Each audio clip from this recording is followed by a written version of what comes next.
Ndiya kwantu imbongi ndaxotyiswa ngesihobe ndophakamiso lwam usiba ndithi ndiphakele izizwe isidlo sendlebe.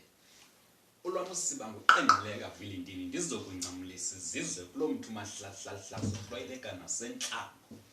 Khane ndibolekeni indlebe nindivumele ndike ndityatyadule ndiniphakele kwesi sam isihobe ndize ndinishiye isityisi.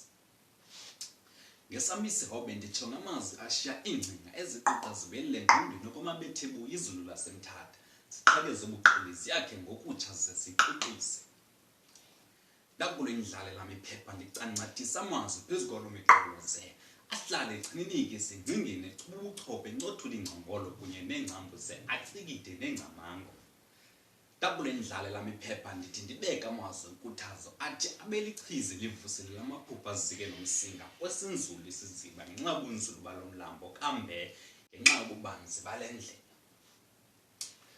Ndiyimbongi yakwaXhosa ndibizwe ndasabela ze ndafunjathisa usibo lomahambi ihlala kaloku intwambi isithi nca kula maphepha ishiya ubulumko ididiyela inkuthazo ityekeze imfundiso ze ihlwayele ingqiqo nenkcubeko.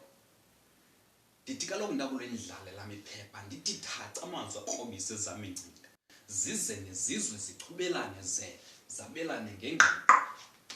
Cinceleli.